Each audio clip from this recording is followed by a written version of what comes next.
As you all are aware, foreign ministers of Saudi Arabia, Turkey and Egypt are in Pakistan at my invitation. I held very productive bilateral meetings with 3 foreign ministers. I am sure you have covered our press readouts on these meetings. The 3 foreign ministers also called on the Honorable Prime Minister Mohammad Shahbaz Sharif. As you know, the purpose of the visit of the foreign ministers was to participate in the second meeting of consultations among Pakistan, Saudi Arabia, Turkey and Egypt, which was held today in Islamabad. You may recall that our first meeting was held in Riyadh on 19th of March 2026. Let me first give you the whole summary of the second meeting of 4 foreign ministers which was held today. The foreign ministers held a very detailed and in-depth discussion on the current regional situation. We also discussed the possible ways to bring an early and permanent end to the war in the region.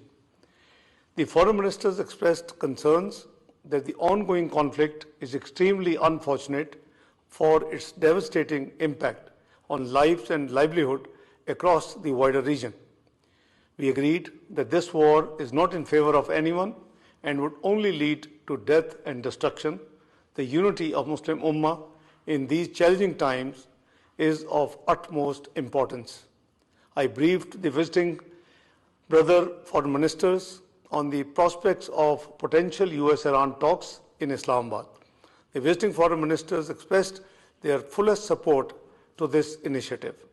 The foreign ministers reaffirmed unity to contain the situation, reduce the risk of military escalation, and create conditions for structured negotiations between relevant parties.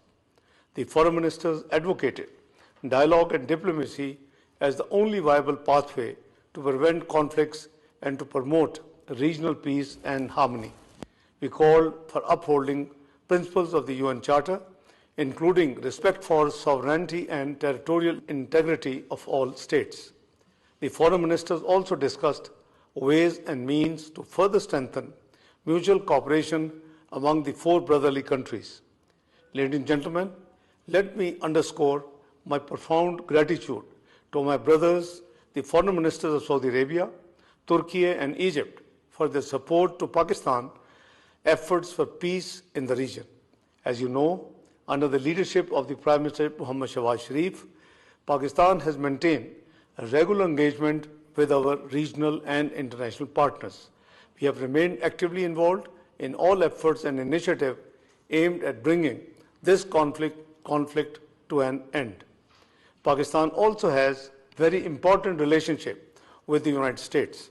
We have remained actively engaged with the US leadership as well as part of our efforts to de-escalate the situation and finding a peaceful resolution of the conflict. In this context, Pakistan is very happy that both Iran and the US have expressed their confidence in Pakistan to facilitate the talks. Pakistan will be honored to host and facilitate meaningful talks between the 2 sides in coming days for a comprehensive and lasting settlement of the ongoing conflict. Let me also share with you that I had a detailed telephonic conversation with Chinese Foreign Minister Wang Yi. China fully supports Pakistan's initiative to host Iran-US talks.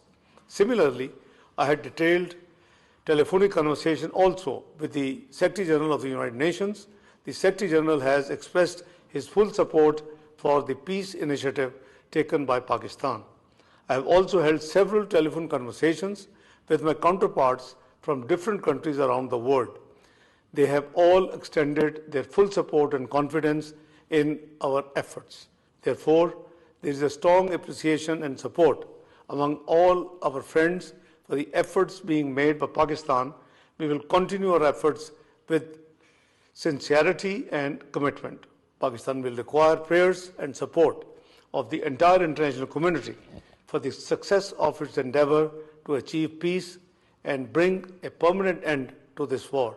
I thank you all.